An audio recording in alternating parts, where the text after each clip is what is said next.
Good morning, everyone, from a nice, sunny, although chilly Johannesburg. I want to welcome you all to the strategic conversation between the Nelson Mandela University Business School and Ben Africa, the Business Ethics Network of Africa. I am Dr. Julio Andrade, and today I welcome you in my capacity as the Secretary General of Ben Africa. Ben Africa's vision is to bring together people who have a shared passion for business ethics on the African continent. In our webinars, we make the conversation a bit more local and less theoretical. Today's topic is called Implementing Sustainability at the Corporate Coalface, Tackling Food Waste. The original impetus was a reflection on the United Nations Sustainable Development Goals within organizations. We imagined that the panel gathered here today would be able to give us more concrete guidelines and practical advice on how one might go about realizing, say, SDG 2, which aims to end hunger, achieve food security, improve nutrition, and promote sustainable agriculture, or goal number 11, which talks about sustainable cities and communities, or goal 12, which urges responsible consumption and production. I'd like to take this opportunity to recognize the following individuals, and apologies in advance if I miss anyone. Firstly, we'd like to, from the Nelson Mandela University, I'd like to welcome Dr. Randall Jones, who's the Director of the Business School, Dr. Sam Fabry, who's Director of the Graduate School, Leon Moten, Director of the Leadership Academy at the Business School, the Business and Society students at the Business School, and staff and students at the university. Then also from Ben Africa, we'd like to welcome Professor Dion Rousseau, Chair of the Ben Africa Advisory Board and CEO of the Ethics Institute. While he's unable to join us today, he has sent his best wishes. Then Professor Kemi Umgoyeni of the Advisory Board in Lagos Business School in Nigeria, Jovita Fazenda of the Advisory Board from Mozambique, Dr. Yvonne Gatambo from Nairobi, Kenya, who's Chair of Ben Africa's Networking Council, also the members of the Ben Africa Executive Committee, the network members, and the strategic partners. I'd also like to welcome and recognize Professor Mervyn King, Carolyn Chambers, who's the CEO of the Good Governance Academy, Vice Chancellor Patrick Chiambwe of the Zambia Catholic University, Director Francisco Moreira of the Universidade Eduardo Mondlane in Mozambique, Dr. Thelma Lowe, Head of the Sustainability Office at UNISA. I think that's it. If I missed anyone, I apologize again in advance.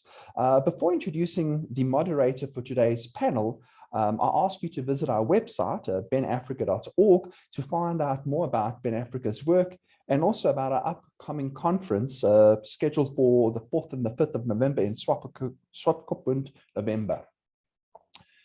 The moderator for today's webinar and panel is Ms. Leanne Fassi, who is the Senior Manager of the Business Development and Strategic Liaison and MBA alumnus at Nelson Mandela University's Business School. Leanne holds the position Chairperson, Business Women's Association, the Port Elizabeth branch. Her vision for BWA is to empower women through education, to build capacity by creating opportunities for mentorship and coaching, and to enable women to fulfill their purpose through catalytic networks. Leanne is also the chairperson of the board of the Crossways Agricultural Project in the Eastern Cape, focusing on freshwater tilapia farming. So without further ado, I hand over to Leanne, who will introduce the panel. Thank you. Good morning. Apologies, seems that I was clicking and it was not activating. Good morning, everyone, and thank you, Dr. Andrade, for that introduction. Christian Musset, in an article, reported that 1.6 billion tons of food is wasted globally every year.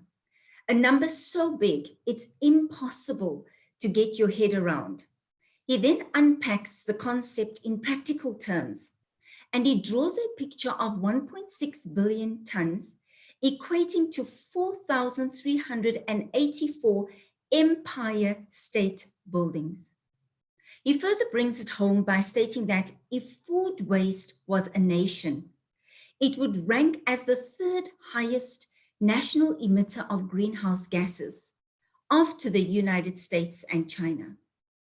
Now, what's more, according to the UN, if global food waste was reduced by just 25%, there would be enough food to feed all malnourished people in the world.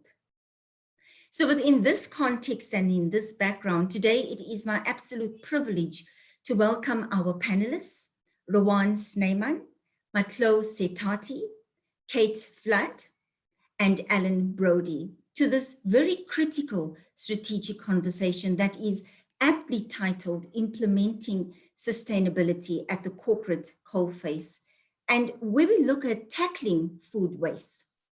So as we enter into the discussion this morning, I just want to note a few housekeeping points before we get started. If you have any questions during the presentation, please type them into the chat box in your Zoom control panel, and we will have time for questions at the end of all panel inputs. This will also then create an opportunity for each speaker to view the questions in the chat box and then prepare adequately for us to respond to your questions when we revert to the open panel discussion. So without further delay, we welcome our first panelist today, Rowan Snehman. Rowan has been working as a sustainability manager at Pick n Pay for the last 6 years, with the primary responsibilities of environmental management and reporting, in addition to the implementation of sustainability projects and CSI initiatives within his role. His main focus areas includes climate change, sustainable seafood, food waste, packaging, water, palm oil, deforestation, ESG reporting, as well as community projects and initiatives. He graduated with a master's degree in philosophy from Stellenbosch University in 2017, and his thesis was centered on the role of international organizations in the fight against corruption. He has recently started his PhD in philosophy, and he's focusing on business ethics, looking at social media and big data. Rowan, thank you for joining us today. Please share your insights with us at this stage. Good morning, everyone, and thanks very much for the opportunity to join in this discussion. So essentially, food waste, as Leanne just mentioned, is a massive global problem. The stats, if we look at it, it's almost impossible to get our heads around it. It's very difficult to understand properly and to just interpret the scale of the problem that we're looking at. So I won't be talking too much about those overall stats, but just figuring it out, like grappling with the problem is very difficult if it's in that scale. So one of the issues that I found from my role in Pick n Pay, where food waste is obviously a very important commercial problem, because we lose money, the more food goes to waste at stores, the more commercial impact it has on our operations. But also, it's not just a straightforward problem.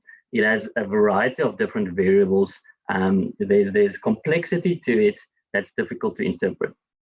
And one of the problems that I found in many of the international discussions and many of the initiatives at a global level talk about food waste as this massive issue to overcome. And that doesn't always recognize the fact that food waste, in my view, isn't just one big problem. It's thousands of smaller problems that impact value chains and different companies and different operations in different ways. And when we just talk about food waste and we say 30% of food goes to waste globally, it's absolutely astronomical. It leads to massive energy and environmental costs, leads to massive CO2 emissions. It is food that's going to waste that could have benefited people. In the South African context, think about like close to, I think, 60% of our population is food insecure, while 30% of our food produced goes to waste. Like, those are very, very important sentiments, and that's why we're focusing on it. But it doesn't really tell you how to solve the problem. it almost presents you with this massive challenge, but you don't really know the components of that challenge. You can't really address those key elements to actually move forward. So that's one thing that I think we need to move beyond is we have to recognize that food waste is 1,000 small problems throughout the value chain, from the agricultural level right through to the retailer and the consumer. There's a variety of variables that impact that value chain, and we have to try and get to a point where we can unpack those complexities and understand exactly how food waste is produced in its specific context, so that we can drive interventions that will actually have an ultimate impact. Now, importantly for me, globally and locally, over the past couple of years, there have been launched very important initiatives aimed at addressing this problem. So when you look at something like food waste, it's even though the localized impact is important to understand, that's not the only issue that you have to look at, because it happens throughout the value chain. You have to work with companies and organizations that have operations throughout the value chain. So from a Pick n Pay perspective, for example, it's not just about us trying to figure out why our fresh produce is wasting at stores. It's about understanding those variables, yes, because there might be operational issues, there might be logistic issues, there might be issues with our cold chain, all those little problems. It might be packaging, it might be a million different things. It might even be that we're trying to sell products that don't have a high demand, and if the customers aren't buying it, then the likelihood of wasting that product is much higher. So there's a bunch of complexities at the retail level, of course, but we have to understand the full value chain of that fresh produce, as an example, so that we know that the interventions that we're trying to do at retail level is not actually negatively impacting the customer, because often it happens that what we do as retailers is not actually reducing food waste, but it's just moving food waste from the retail level to the customer level. And the same can happen earlier in the value chain, where the interventions by suppliers or farmers or whoever can actually lead to more negative implications further along the value chain and actually not impact the problem. So essentially what I'm very excited about is the global and local initiatives that have been launched over the past couple of years to address the issue. Locally, the Consumer Goods Council have launched the Voluntary Food Waste Agreement. I'm not going to talk too much about that because we do have Matlu on the line and she's going to talk a bit later. But for me, the only way that we're really going to solve this is if we collaborate, and that initiative, I feel, is going to be very impactful over the next couple of years. Globally, there's a similar initiative that's called the 10-20-30 initiative, and both these initiatives are working towards the same target. It is the Sustainable Development Goal of reducing food waste by 50% by 2030. Now, essentially, the 10-20-30 initiative pulls together 10 of the biggest retailers globally, and the commitment is for those retailers to get their 20 biggest suppliers to also sign up to that 50% target. And now all 10 retailers have already signed up those 20 suppliers. So that means that globally, 200 of the biggest brands, so if you include the retailers, then you can say 210 of the biggest companies in the world have signed up to that target, and they're working together and collaborating to try and figure out how to solve the problem. Now that's just the first step. It's not going to solve the entirety of the issue, but it means that it creates an area of collaboration where these companies can learn from each other. So for us, for example, as Pick n Pay in South Africa, there's Tesco's, for example, they've done a massive amount of work on food waste, and we can learn from them. We can learn from their mistakes, and we can implement the things that work for them so that we don't have to go through that long process that they've gone through. We can quickly learn from these international companies and implement the things that they've found to be successful and avoid the mistakes that they've made. And in that way, we can even in some instances leapfrog international companies when it comes to these things. So I'm very excited about that initiative, as well as the local Consumer Goods Council initiative that Matlu is going to talk about a bit later. And then finally, one of the biggest challenges when it comes to a complex problem like food waste is getting adequate data. Now, we always talk about data and sustainability, And one of the most difficult things in sustainability is the fact that getting accurate data is always difficult. When it comes to carbon emissions, when it comes to food waste, when it comes to energy, packaging, palm oil, all these things have difficult data. And when you've got complex data associated with a complex problem, then that means you don't always know when you're doing an intervention, whether it's being impactful, whether you're having a positive or negative implication, because you just can't track it properly. So for me, one of the most important things of both these initiatives is the fact that the data is going to be tracked by using a standardized methodology. So that means that locally, there's going to be a whole lot of companies that are going to start reporting their food waste data to the Consumer Goods Council, and it's all going to be reported in a similar way, which means that we and academic institutions can play a very important role there. We'll have access to extremely valuable data that's going to enable us to understand how this problem manifests within South Africa, and what the local variables are, because of course food waste in South Africa is not the same as food waste in Europe.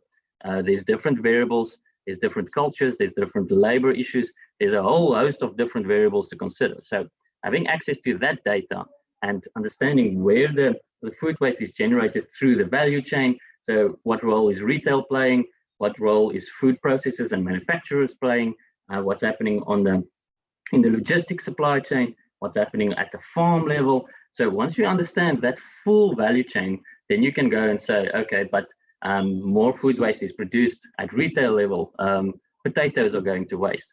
And then you can start unpacking the entire value chain when it comes to potatoes and understand the variables that impact that, and then do a targeted intervention and track whether you're having a positive impact or not. So for me, that's, I always talk about data. One of the big things that we're focusing on is improving food waste data. It's not going to be quick and easy to solve. It's going to take time. Many companies have different systems. So whether you use SAP or whether you use a different system, all the sales and waste data is tracked in a different way. Some companies only have data when it comes to the rand value lost, for example. They don't necessarily know the units or the kilograms. And then that data needs to be converted to kilograms for it to be standardized. Because if you think that Pick n Pay reports our waste at the cost level, the suppliers reported at their cost level, when you have got rand values throughout the value chain, combined with maybe kilograms or units, it's just impossible to standardize the data. You're going to have to convert everything to kilograms, which introduces more potential inaccuracies, but it means that at least we can then get a whole value chain view of what the problem is and where it lies. So essentially, the most important thing as a start, at least, is understanding what the problem is, and we can't really understand the problem if we don't have adequate data, and that's extremely important. So for me, as I said, if we don't understand the problem, we're essentially flying blind, and our interventions might have negative, unforeseen consequences, and that's where potentially academic institutions can play a larger role. For us in Pick n Pay, for example, we're busy with so many different initiatives. We're working on packaging while we're working on food waste, while we're working on palm oil, while we're working on water and energy and carbon emissions, and a host of other things. We have to work on everything because retailers have an impact on everything. We've got community programs, we've got school programs. It really takes a massive amount of time to focus on all those things. And we've got great food waste data, but we don't have the necessary expertise or even just time to focus on it in a really productive and academic way. So I think with these initiatives, with the Consumer Goods Council initiative, it's a very, very good opportunity to pull academic institutions in to do this longer term work in understanding the data, in unpacking everything, and essentially in just creating a proper view of what the problem is and what our potential solutions are going forward. Yeah, so that's essentially my view on it. Food waste is not a simple problem. It's not even one problem similar to climate change. It has many different variables. It's a combination of failures throughout the value chain. We have to get proper data. We have to understand how food waste is produced, what these variables are and what interventions we can implement to solve them. Once we're at that point, and collaboration is key to get to that point, then we'll start addressing this issue. And thanks very much. That's my story. Thank you so much, Rowan, for that insightful contribution. Today, our second panelist is Matlo Setati. Matlo is the executive heading up the Food Safety Initiative, one of the 4 divisions of the Consumer Goods Council of South Africa. Now, the FSI is responsible for advocacy and liaison of sustainable initiatives for various forums, projects, and programs within the precincts of food science. Safety thereof, quality, the nutrition, as well as the health and awareness, regulatory and related matters for the consumer goods and retail industries. She holds a National Diploma in Food Technology from Pretoria Technikon, a Bachelor of Technology in Food Technology from the Tshwane University of Technology, and a postgraduate diploma applied science from the Lincoln University in New Zealand.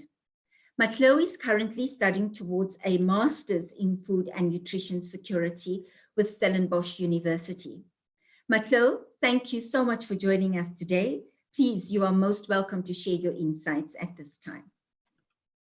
Thank you so much, and a warm welcome to everyone that is in the room. And we do appreciate the chance to be with you today. And it is a continuous learning process for everyone, and also amongst ourselves. And as we sit with the members and the broader sector, we keep learning in this subject. And as Rowan has already said, this is a shared value. It's something that we have to do together, because as we normally say, this is the value chain, and it is a system that we operate in. So each party needs to come in and do something. So in that aspect, and also looking at the stats that are out there, and in terms of what we view food waste to be, and especially as an impactful thing in terms of the greenhouse emissions that affect climate change.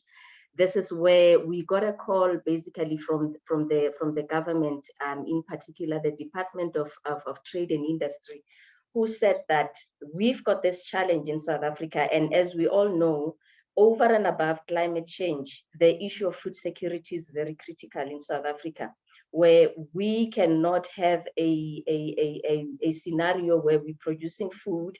However, there's food that is getting lost when we have a number of millions of people going hungry on the daily.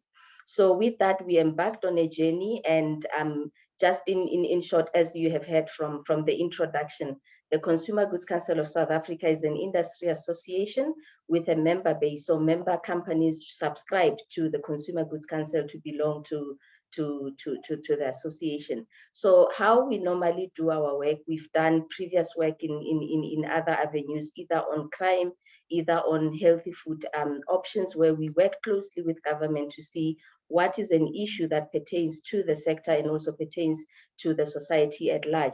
And we would tackle that together in a form of putting voluntary agreements in place, so that either companies or the sector or whoever that is a stakeholder can work in a particular format towards a common goal.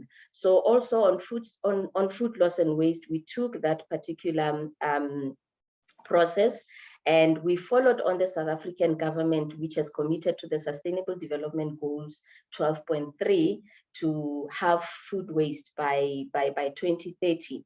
So with that, we then, it has been a long journey, I must promise you, and this is in accordance with what Rowan has already said. You have to know what are the problems so that you can tackle them. So we took a journey since 2015, and only in 2019, 2020, we finalized the process of having the voluntary agreement in place. And I must say, we are truly proud of the companies that have already subscribed. And since this is a very critical issue, we didn't want to leave it to just the CGCSA member base. We opened it up to the rest of the sector to say, research institutions, please come and join, because you've got the data that you are doing on an annual basis. the service providers, people that are in the IT space, people that are consultants, come, let's share together in terms of what we can do to tackle this issue. Companies, they are doing, we've got an easy job in facilitating. Companies, manufacturers, and retailers, they've got the most difficult job because they have to change their systems in how they used to operate to ensure that they prevent and they reduce food loss and waste. So including the farmers. And we had a number of dialogues that we had throughout the years where we had the full value chain come and sit and deliberate on actually what is happening. And we included government departments, municipalities, and provincial governments to say, we've got this issue that is facing all of us. How are we going to tackle it, and what are the problems? And with that, we came up with the voluntary agreement that has looked in terms of the challenges, what could be done, what could be achieved. And I always use this notion that if you don't know what you are losing, if you are not measuring and uttering, also supporting what Rowan has said, if you don't see something, you tend to say it is really not a problem. And this is the issue with food loss and waste. In terms of greenhouse gas emissions, it is regarded as the silent driver of climate change, because in most cases we do find that countries, even locally, you'd find that most people are talking about plastic waste because plastic is visible, it is out there, you can see it. But then food loss and waste is something that is just silently being there, and it's attacking us and we are not even seeing it. But the impact that comes with all of those activities is very, very critical for us to tackle. And I think the focus that we always emphasize on the voluntary agreement is that first and foremost, we need to prevent, we need to reduce, and we need to measure and report so that we can know if we are doing something in the activities that we have implemented. And with that, we are really taking cognizance of the fact that if you have put money in terms of producing a particular product, you need to ensure that you get all the money back. And this is from the business side, in terms of you cannot produce and then just to waste. And over and above that, the nutritional and caloric value that gets lost if food is lost is a problem. Greenhouse gas emissions, we can't overemphasize that because it's got external and extended challenges in terms of climate change. And also the water, the human resource that you have used to ensure that you produce that particular product are also of a business imperative in terms of people that need to tackle on. And also the issue of, there's always food that is you can't sell, but there's the surplus that operates in terms of whatever that you find. And we are sitting at a very a critical point as South Africa, in essence, of people that go to bed hungry. And we do recognize the work that is being done by the various surplus food redistributors in South Africa, who have partnered with the industry to say, whatever food that you cannot sell off, if it is still safe for consumption, please channel it our way. They've made great partnerships, and food is currently being captured in that format, and it is redistributed to people in need. And if you look at the various countries globally in terms of what is happening, I follow this other advocate for food loss and waste. The number of pictures that you see from the various countries that they are focusing on, it is quite shocking. And we are comfortable that in South Africa, the partnerships that exist are quite critical in tackling the issues of food loss and waste in South Africa. I'm just checking the time. And just to share really in terms of the challenges that we picked up as we were engaging before we even got to have the food loss and waste voluntary agreement.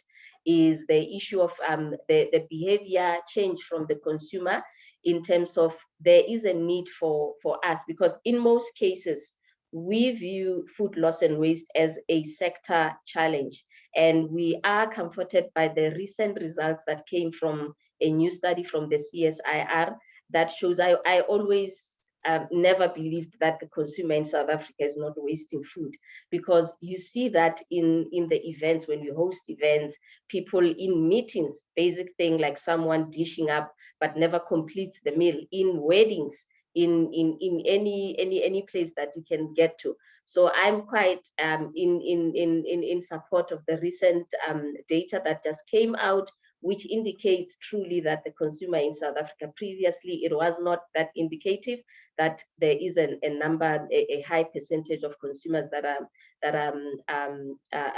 the waste that comes from that sector. So I think the way consumers behave, and also the education that comes with, if you're wasting food, what is the impact thereof, needs to have critical consideration. And that's part of the work that we are going to be embarking on under the voluntary agreement. And another issue that was picked up was the date labeling, which is the regulatory framework that we have, and we have government departments that are working with us. And I think the other issue that Rowan has raised is the food supply chain, where there's interlinked activities that are happening, and each and every one needs to figure out, if you're doing this activity as a retailer, a manufacturer gets impacted in this way. So working together in a form of either your 10, 20, 30 that Rowan has already spoken to, it is quite a great way of breaking all of those silos in the system so that the system works out together. And other issues is issues of market access, issues of products that are not necessarily compliant to standards, because everyone wants to buy value for money. And if products are not meeting a certain standard, most people would tend to shy away from getting all of those products. So it's all about all of those things. What processing measures do we put in place so that we get the products that are not necessarily up to the standard that consumers might not require, and channel them in other ways, either in dried fruits or in fruit juices and so forth. So there is a number of issues that have been dealt with and considered in putting the voluntary agreement. And as I've said, we are really comfortable that with the number of members, and we are targeting more, that we are going to be bringing on board. And as we go ahead, for the recent years, we have been really working on making sure that everyone knows, by the time we get to the point where we collect the data from the signatories, we are able to report in a uniform manner, and we've got trajectories in terms of when we are going to be reporting, and the data will be reported widely in terms of how the sector is doing as we work towards 2030. And I think I can go on in terms of talking about this, and I hope I've shared more on the voluntary agreement. I'm just looking at the time. So we are available for any other stakeholder partnerships, and we are looking really to the institutions that are doing research in the space to partner with us so that we can tackle it in an informed manner. Thank you. Thank you so much, Methane, for that really thoughtful contribution, and that also collaborated and corroborated the inputs that Rowan has provided this morning. Thank you so much. Attendees and guests and panelists, we now have our third speaker for today, and we are welcoming Kate Flood. Kate is a committee member of the Eastern Cape branch of the Institute of Waste Management, Southern Africa. Kate is an environmental scientist with over 9 years of experience and leads the waste planning team at the GIBB Environmental. And Kate specializes in waste management, environmental auditing, environmental impact assessments. Her areas of expertise includes integrated waste management plans, waste feasibility assessments, environmental and waste compliance auditing, ISO 14000 compliance, auditing and GIS mapping. And Kate recently led the development of the Eastern Cape Provincial Integrated Waste Management Plan and has been involved in the development of over 25 like plans. So Kate has worked closely with numerous local and district municipalities over the last 9 years, and as such has developed an in-depth understanding of the challenges and the needs in terms of waste management at a local governmental level. Kate, thank you for joining us today, and you are most welcome to share your insights at this stage. Thank you. Okay, thank you so much, Leanne. And thanks also to Ben Africa and the Nelson Mandela Bay Business School for inviting us to be a part of this platform. So as mentioned, my key expertise is helping municipalities to manage their waste correctly, reduce waste to landfill, and put in place better mechanisms. So the focus of this is going to be around domestic waste generation. So the food waste coming out of the households. So as mentioned by Rowan, we don't want the food waste to be shifted from the stores to the consumer. We want to kind of minimize food waste as far as possible. And as a starting point, we need to try and quantify how much food waste is actually, how much food is being wasted by households, why is it being wasted, what mechanisms can we put in place to reduce that? And I'm going to echo the sentiment that there is a lack of data available. So this has come through from Matlow and also from Rowan. We do not have the baseline data in order to measure how effective mechanisms are, which are aimed towards food waste diversion. So in the Eastern Cape, for example, we know that municipalities have issues with accurately recording data. A lot of the landfill sites we have in operation in the province don't have basic infrastructure in place, such as weighbridges. A lot of them aren't manned, so the waste going into those facilities is never actually recorded. And as a starting point, we do need to know how much waste is being disposed, because that links back to waste generation. So in the absence of actual data, we can do hypothetical calculations based on the population. And through our work on the Eastern Cape RWMP, we've been able to estimate that about 1.2 million tonnes per year is generated by households alone. So this excludes business and industry waste, waste from farms, etc. This is primarily what typically goes into your black bags. Okay, so we know how much waste is being generated by households, but the next step is how much of that is actually food waste. And Matlow mentioned in her presentation that previously it wasn't well known or well publicized that consumers and households are actually wasting food waste. It's kind of been more focused around the upper levels of the supply chain. So we've done a number of waste characterization exercises, which is basically a technical term for sorting of waste. So we go into a municipality, we collect a large sample of waste from households, we take it away and sort it into 22 different categories. It's not a pleasant exercise, especially when you've got waste which has been sitting in a wheelie bin or black bag. So it's a messy exercise, you get your hands dirty, but the data which comes out of that is invaluable. It really helps with the planning for the municipality, and it helps us to understand what is in the domestic waste stream. So on average, between 20 to 25% of the domestic waste stream is food waste, but this can go up to about 40%, which we've seen in certain towns. So it is a significant portion. I think that it is often overlooked and almost got an out of sight, out of mind mentality. So when it goes into your bin, you don't really give it any further thought. It gets collected by the municipality if you're lucky, and then it gets taken to a landfill, and then it's gone. You don't really see it again. In terms of waste service provision, I just want to touch on this very briefly because it feeds into a point further down the line. A lot of us in the towns and urban areas are lucky to have a service where the municipality comes to your household and takes away your waste. But we are in the minority. Over 50% of the Eastern Cape province don't have access to any form of waste collection service, which means that their food waste and all their domestic waste is going into either their back garden into a hole, being burnt or illegally dumped.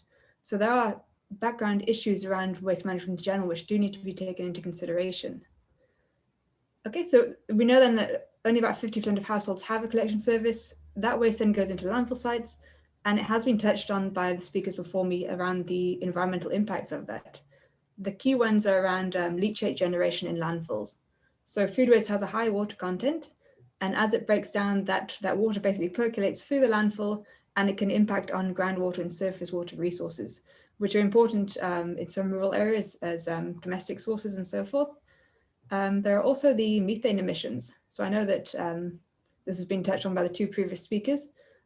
When you put food waste into a landfill and it gets compacted and covered, it starts to break down in the absence of oxygen, and during which it releases methane.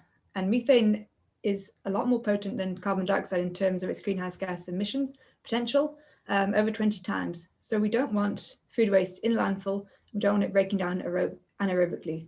Ideally, it should be avoided or composted in aerobic exercise, where it would just release carbon dioxide. The legislation also identifies that food waste needs to be avoided. And as such, there's been several targets put in place at a national level under the National Waste Management Act. And I know there are obviously the SDG goals with their targets, but the ones we work with local municipality are the ones under the Waste Act. And these are percentage-driven targets. So under the National Waste Management Strategy, for example, we want to try and divert 40% of all waste from landfill by 2025, increasing to 70% by 2035. So these are incredibly ambitious targets, especially when you look at the context of the Eastern Cape, where only 50% of households are receiving a collection service. So how do we implement such large targets for waste avoidance and waste diversion without even having basic services in place? Okay. Some of the challenges that we see municipalities struggling with are, again, it's basic service delivery. They often cite a lack of budget, a lack of capacity, and also the geographical conditions we have on the ground in the Eastern Cape make it very difficult to implement correct waste management services. Especially when you look at the eastern region of the province, a lot of those municipalities in terms of town planning are small villages, very dispersed populations, huge transportation distances.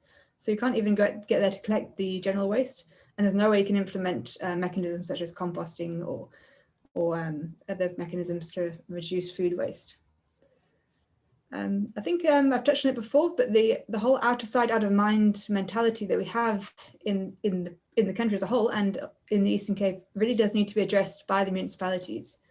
We really need to see a huge awareness and education drive to kind of get consumers and the public to understand what are the impacts of food waste, how can we avoid it, how can we better manage food in our households. So there are many different ways this can be done. I'm not going to go through them now. A nice example is in the UK, there's a program called Love Food, Hate Waste, and have a look at that if you have time. They've got some brilliant hints and tips and some lovely graphics around managing food waste in the home. And it can be simple things from dropping the temperature of the fridge by a few degrees to storing food correctly. So often when you buy produce, it'll say store in the fridge or store in a cool place, but often people will disregard that and they'll store things incorrectly, which can contribute to the, to food waste. From a municipality's perspective, they have a legal mandate to reduce waste to landfill. And there are various mechanisms which can be used to do this. Not a lot is being done in the Eastern Cape, unfortunately, as we see the focus is mainly around basic service delivery, but there are options such as home composting projects, municipal composting facilities where you collect food waste from households, but we are still quite a long way away from this. So my key message would be, in terms of reducing food waste to households, is municipalities need to get behind a large-scale awareness drive. And maybe this can be done in partnership with the Consumer Goods Council of South Africa or the other organizations here who are here to speak today. People need to take ownership and manage the waste themselves and not rely on municipalities to provide a service, because we're not there yet in the Eastern Cape. Okay, I think that's my story, and I hope it added some value to the discussion. Thank you so much. Thank you so much, Kate, for that valuable contribution this morning. Attendees and stakeholders, today our fourth and final panelist for this session is Alan Brody. Alan is the CEO and founder of the South African Harvest, a food rescue and distribution platform that was established to ensure that every South African is able to access adequate nutritious food on a daily basis. He grew up in Johannesburg, but started his work life on a kibbutz in Israel and returned to South Africa to begin his career at Stellenbosch Farmers Wineries. And after joining the Grey Advertising Group as Managing Director of Grey Action, the marketing services provided to the group's clients, he then went on to start his own marketing services company, which he ran for 25 years before launching South Africa Harvest. Alan, you are most welcome to share your insights with the panel and with the attendees today. Thank you. Thank you, Leanne. And thank you, Brian, and everybody and co-presenters. It's really great to be with you this morning, talking about such an important facet of our lives. I think that very few people, certainly outside of South Africa, and sadly within South Africa, especially amongst the more privileged, not aware of the catastrophe that's happening in our country. Food waste obviously has a major part in this catastrophe. And what I'd like to do this morning is give you a little idea of what we do at SA Harvest and simply what we think about food waste. So SA Harvest, as Leanne said, is basically a food rescue company, but we actually promote ourselves as a food activist company because our mission is to end hunger. Now, we end hunger in three ways. Firstly, we rescue food that would have gone to waste, and we deliver it in refrigerated vehicles to vetted beneficiaries who feed hungry people all over the country. We have 3 branches, and we operate via logistics agreements in the other 2 areas. So we have in Cape Town, Joburg, and Durban are our branches. We work in the Mpumalanga area and in the Orange Free State with logistics agreements, so we can get food to people via other people's logistics. The other leg of our strategy is to intervene in systemic issues that basically cause hunger in the first place. And I'll come to that a little later. And our third way is developing a world-class technology platform which will enable us to be firstly a safe and transparent company, which is so important in the space. And secondly, we understand that the problem is so huge in terms of food waste and bringing it to people that we can never do it by buying more trucks. I mean, we have 8 to 10 trucks at the moment, but you can't do this by buying more trucks. There has to be a collaborative solution, mainly in the logistics arena, to collect food from people who can give it and take it to people who need it. So that's basically what we do. But I'd like to talk a little bit about food waste. I mean, we have heard from everybody, and very interesting to hear the different aspects. But I'd like to bring across the real situation out there. Firstly, in South Africa, 10 million tons of food goes to waste every year. And that's from farm to fork. Most of the waste comes from the agricultural sector, about 45 to 50%. The rest is shared, sort of 20%, more or less, as you go up the chain to manufacturers, retailers. And then the household waste is actually very little in South Africa because we're in line with developing countries all over the world. Developing countries, food is not wasted because every ounce of food that one gets in poorer communities is used. It's only the middle class who waste food in real significant volumes. Now, what does it mean, 10 million tons? 10 million tons of food means in terms of how our industry, and I mean, it's not an exact figure, but it's more or less around 3 meals per kilogram. So 10 million tons would mean 28 billion meals a year. If you took 300 grams of food, which is a meal, and you looked at the amount of kilograms that are being wasted, 10 million tons is 10 million kilos, is 28 to 30 billion meals a year. Now, 20 million people, and there are many more who are food vulnerable. We take the 20 million at the moment, which is the accepted figure, of South Africans who are going to sleep hungry every night. We're looking, if you do the math, you're looking at about 22 billion meals required to feed those 20 million people. So we've got 28 billion meals from food waste going to waste, while we require 22 billion meals. So the enormity of this recognition of the statistic is floundering. So the fact of the matter is, in South Africa, we have a large surplus of food. And you wonder why in a country where there's a large surplus of food, that you have so many hungry people. It's completely and totally unacceptable. So where do we go from there in terms of the waste? And please, what I'm going to say in no way must be misunderstood. The work that the Consumer Goods Council and everybody around the country, the United Nations, and all the people who are involved, excuse me, all the people who are involved in the fight and plight to end food waste are doing amazing work.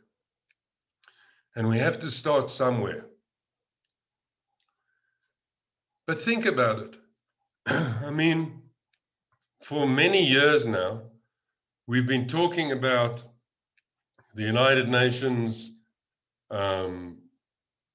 Sustainable Development Goals, and the one being halving food waste by 2030. So what would happen if we do halve food waste in South Africa by 2030? What we'll have in terms of waste is 15 billion meals short because of the food waste. And in 15 billion meals, we'll still be in a dire situation. So the fact of the matter is that food waste is here to stay. It's here to stay. And obviously the graph of lessening food waste as we go forward will, to a greater or lesser extent, move down very slowly. There'll be no exponential results in terms of food waste. So we at SA Harvest have a slightly different view. We understand that we have to deal with food waste, and we will have to deal with food waste for years to come in terms of helping feed people and using the food waste to ensure that the people who are starving and hungry are able to themselves create a situation where they're no longer reliant on charity, but that's something else. Let me turn to the law. Section 27A, we all know of our Constitution. I mean, everybody listening knows about this. States very clearly that it is every South African's right to access enough food, and then it goes on to water and so on, but we're actually talking here about food waste. I have a problem, firstly, with the way that this is worded in the Constitution. It says access to enough food. It should state give a definition of time. So access to enough food, how? Every day they should have enough access to food, and every day is omitted. And also, I mean, in other areas, they do in the Constitution talk about nutrition, but they should be very clear that that we need nutritious food. I see I've got 2 minutes left, and I'll hurry up. So what we have to do is we have to make sure, and this is our systemic part of our business, that this Section 27A is fulfilled. And one of the ways is by government intervention. You know, in France, what they did, and I'll give you this as my ending example. In France, like everywhere else, in the retail business, the retailers do great work by providing food, but they don't do enough. And in France, there was a fantastic example of this. The French government intervened, made sure that retailers had to do certain things, which we won't go into detail about. And Carrefour, one of France's biggest, if not biggest retail chain, had to adhere. And from about saving 20 million meals or donating 20 million meals, the next year, they were able to donate 72 million meals of food that would have gone to waste. More than all, they did the research relative to the UK supermarkets. And in 1 year, one retail chain, through intervention of the government, made available food that would have gone to waste more than all the retail chains in the UK put together. And before that intervention, they were all more or less the same.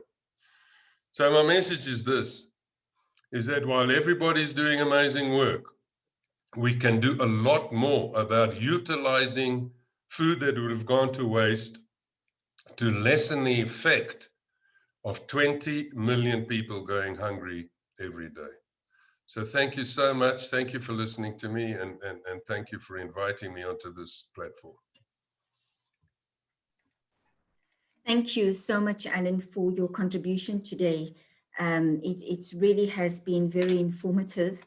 And yeah, so we just want to acknowledge all our panelists. I want to thank you for each and every single contribution that has been made today. You certainly have sparked conversation in the chat box and in the Q&A section. I want to encourage all attendees, please continue to post your questions to our panelists today in either the chat box or in the Q&A sections. So we will go ahead now to take time for questions. And just a reminder, please continue to add your questions. I see that some of our panelists have already commenced with answering some of the questions. So I will go start with Rowan. There's a question for yourself, specifically from Desmond DeVos. Thank you, Desmond, for your question. And Rowan, Desmond asks, what happens with the extra food that has not been sold during the day at the delis? Does Pick n Pay perhaps donate the food? What is your internal process? Thanks very much for the question. So basically, we partner with organizations like SA Harvest to redistribute food where it's still safe for people to eat. So Food Forward South Africa is one of our biggest partners. Essentially, we donate around 1,600 tons every year of excess food that's still safe for people to these organizations. And Food Forward, for example, they've got, they call it virtual food banking, where they don't have the logistics capacity or the warehouses throughout South Africa to collect that food. Because as you know, Pick n Pay has around 1,900 stores. So for anybody any NGO to have that logistics, it would need to be a massive company. It's completely insane, as Alan mentioned as well. It's not going to be solved by buying more trucks. So essentially what Food Forward does, they've got virtual food banking, and they partner with NGOs and organizations that are in close proximity to our stores, for example. So that would be for if we've got, if there's a charity in Uppington and we've got a Pick n Pay there, then they'll register with Food Forward South Africa. Food Forward will ensure that they've got all the necessary documentation in place. They're a registered entity, because we, as a company, we have to ensure that the food is donated, that it's not sold afterwards. And you remember, that might be food that's very close to expiry. And if it's a pick and pay product that gets sold and somebody gets sick, or there's some other negative implication, then Pick and Pay will be implicated in that process. So it's very important for us to ensure that the food we donate goes to legitimate organizations that are going to use it, donate the food for people that really need it. So yeah, so we still have a lot of work to do, as Alan said, and we are working with Alan and his team as well. It's not just that we partner with Food Forward, and they'll be one of our core partners in the future. So we're doing a lot of work to expand that, and there's definitely capacity to improve what we're doing, and over time we'll get there. But essentially, as I said when I spoke earlier, we can't just move forward and start donating everything, because firstly, we'll be moving potentially food waste from the retailer to that NGO then, because if we donate things that are very, very close to expiry, let's say they've got 1 day for distribution, or even a couple of hours, then the likelihood is that food is either not going to be safe, or the NGO is going to have to discard it at their cost, because it's just too close to expiry to be able to get to people in need. So the whole logistics system for food distribution has to be effective and efficient before we can increase the products that we're donating. Remember that we always have to ensure that the food is safe for people to eat. We can't donate things that's going to add risk to the system. And when we're trying to help people, we actually impact them in a negative way. So that's essentially that. We're definitely focused on redistribution. It's going to be a core component in minimizing food waste and in helping people that need food in South Africa. But it's only one part of the solution. There's going to be many, many more interventions throughout the value chain to solve this issue. Thank you so much, Rowan, for that response. We have other questions in the chat box, but I see we have amazing panelists because they have already responded to most of them. So I'm going to close off the session with one more question from Yvonne Katambo, and any of the panelists, and in fact, all of you may, for just one brief minute, choose to respond to this particular question.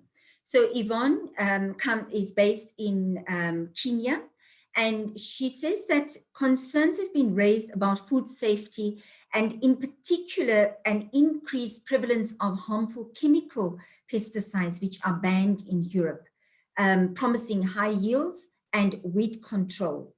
So her question here is, can you respond to what matters in terms of ethics of agribusiness? Can you recommend to the challenge that they are having in Kenya in specific? Matlo, can we maybe start with you to respond? Yeah, thanks. That is a very, they normally say it's a pregnant question because it is that big. I think this is why in South Africa we appreciate the partnership we have with government, because such activities are managed and controlled by government in terms of what could be allowed for use, especially looking at the African framework in terms of how we are situated with a lot of pests that are affecting the agri-business operations. So critical risk analysis would need to happen at a governance level in terms of ensuring that whatever it is availed to the agri sector, it is authorized and it has been tested to work in that particular country. And when we move to the side of the foods that are now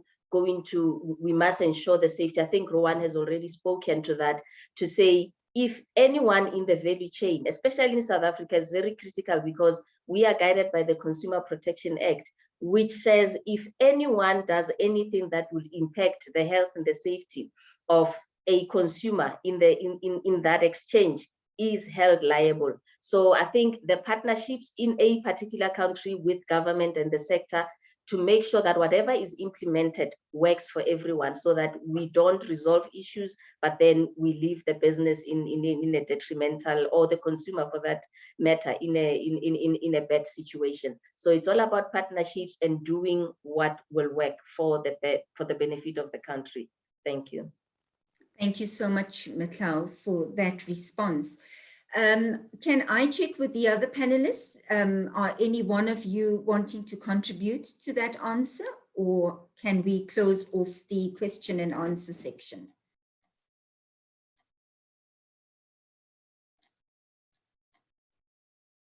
Thank you. As I'm going to then accept a no response as a let's go ahead response. There's one particular question that I'm going to put to the panelists, and Noni, afterwards, we between the business school and the panelists, we will facilitate your ask. And that ask was, how does one get involved with your organizations as panelists and to donate, for example, in their organization, they write off expired stock all the time, but they think they can prevent that by donating food before it's too late. And I'm going to be honest now, the reason why I specifically read that question out is to encourage attendees to also participate and to join hands with organizations like SA Harvest to contribute towards the strategic goal to end hunger in our country. So with having that, and I see that all the conversations have addressed most of the questions. The panelists are extremely helpful today, so they've really made my moderation role exceptionally easy. I want to thank you all for that. It looks like we've covered all the questions, and thank you to our panelists. Thank you, attendees, for being with us today. We take this opportunity to especially thank you, our panelists, for your valuable contributions today. I also want to thank Dr. Brian Robertson, the chairperson of the Business Ethics Network of South Africa, which is known as BEN Africa, and he's also an associate professor with our Nelson Mandela University's Business School. And I also want to thank you, Dr. Andrade, the Secretary General for BEN Africa, and to both of you for the concept design and coordination of the strategic conversation that we have held today. It has been extremely informative. I particularly want to thank our MBA students who are present today. I hope you received very insightful information and a very practical application of the principles that you learn in class. We hope that the session will be a valuable contribution to your studies. We appreciate your attendance today, and we look forward to hosting you at our Business Recovery to Growth webinar session next week, Tuesday, the 6th of July at 10 a.m. Our keynote speaker is Ms. Nikki Weimer, who is the Chief Economist with Nedbank, and Nikki will address the topic that is titled, How Can South African Businesses Attain Growth Levels that Support Economic Development? In closing, I just want to say thank you to each one of you, and I wish you a good day further. Thank you.